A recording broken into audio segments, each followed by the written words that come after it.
Hey, God bless you, everybody. I'm not going to be before you too long. I just want to quickly come on here and tell you about this dream that I had. So, in the dream, I was walking, and it's a very familiar place to me where I was walking.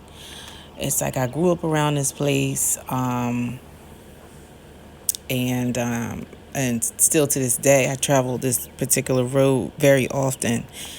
And so I come to this fork in the road, so to speak, or crossroads, and it's four roads that they kind of all meet together and they form the shape of an X.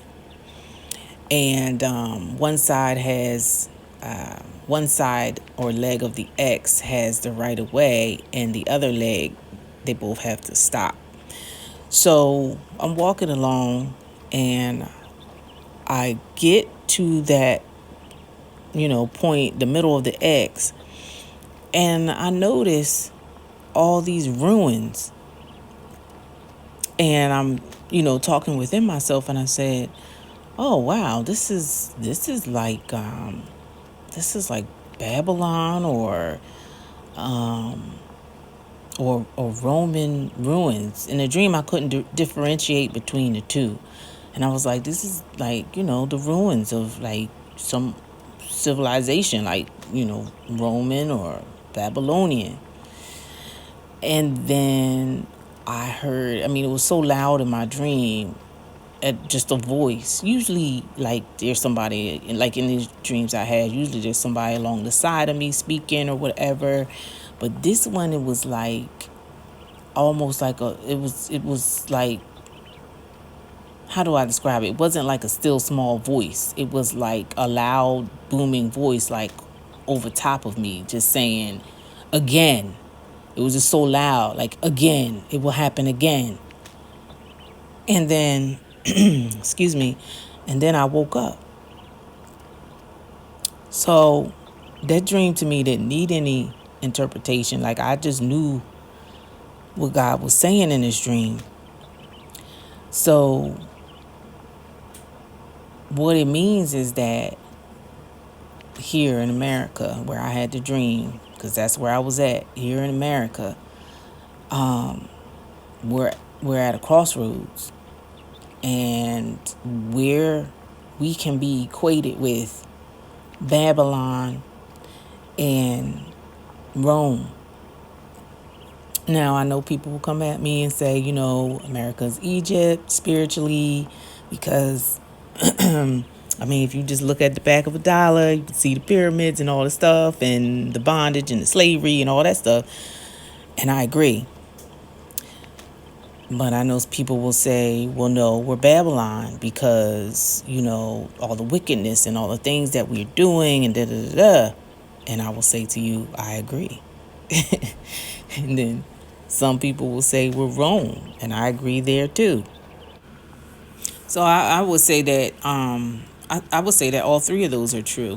That we can equate ourselves to all three of those empires, and probably even you could even probably go back to the Aztecs and equate them with that empire too. But I digress.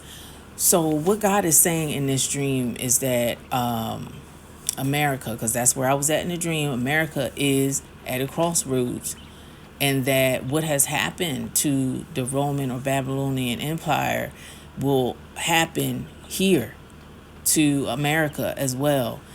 And we're at a crossroads. We're at a point where,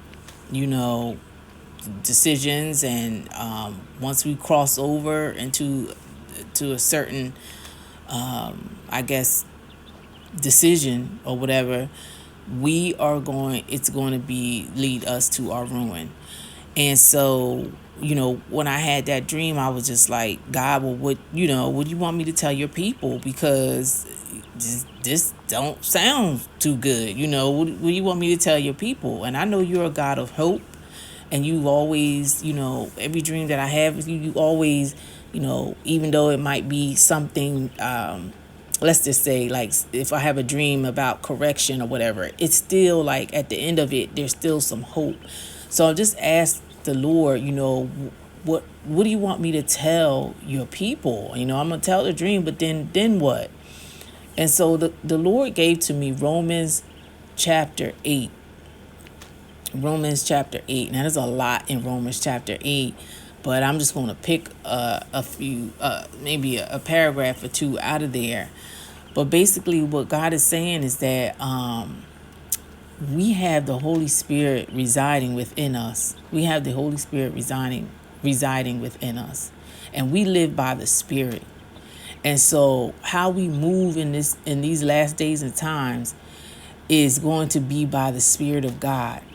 That's if you let the Spirit of God, if you let the Spirit of God counsel you and show you where to move or what to do, and if you're tuned in to the Holy Spirit. And like I said, we all have the Holy Spirit residing within us. It's just whether or not are we going to Him in the morning and saying, okay, God, show me, or, what is your will today? We have to do that. We have to be totally connected with God. If the Holy Spirit say move left, we need to be able to perceive and pick that up and be like, okay, we need to go left. If He say go right, then we need to perceive and pick that up. But half the time we're not listening, we're not paying attention. So, and like I always say, God speaks every day, multiple times a day. And it's just that we're not giving Him the time to speak to us. Or we're not perceiving what He's saying. So, and so this is why the Lord gave me Romans 8. Like I said, when you get a chance, read the whole thing, but just this two verses that stand out. So Romans 8:13 says, for if ye live after the flesh, ye shall die. But if you through the Spirit do mortify the deeds of the body, ye shall live. For as many as are led by the Spirit of God, they are the sons of God. So we have to be led by the Spirit of God in these last days and times. So my next question was, well, when will these things happen? And I believe that, because this is what came to mind. So I believe that we're already in it. And I'm going to tell you why, just because this is what came to mind. There's a speaker named Les Brown. He used to always talk about this frog in a pot. That, you put a frog in a pot and, the water is just maybe like warm, comfortable at first. But yet someone is like turning up the heat little by little. So the frog doesn't notice that it's literally being cooked, because it's just little by little, it's turning up the heat. And before long, next thing you know, the frog is cooked. So that's what came up to my mind, was that we're in it. And it's like little by little over time, the heat has been turned up to the point where before we know it, America has been cooked, so to speak. And once you're cooked, you can't get uncooked.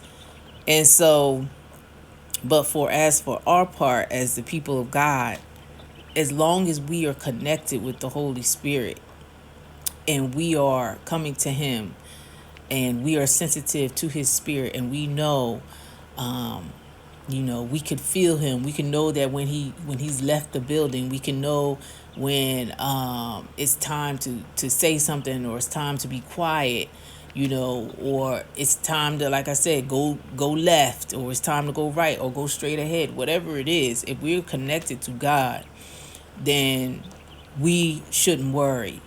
Does that mean that we're never going to go through anything?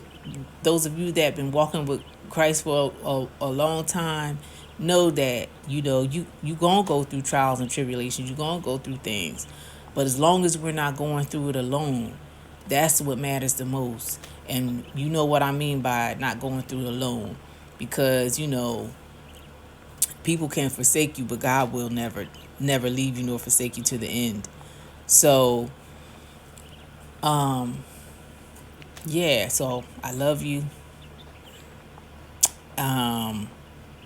And until we meet again.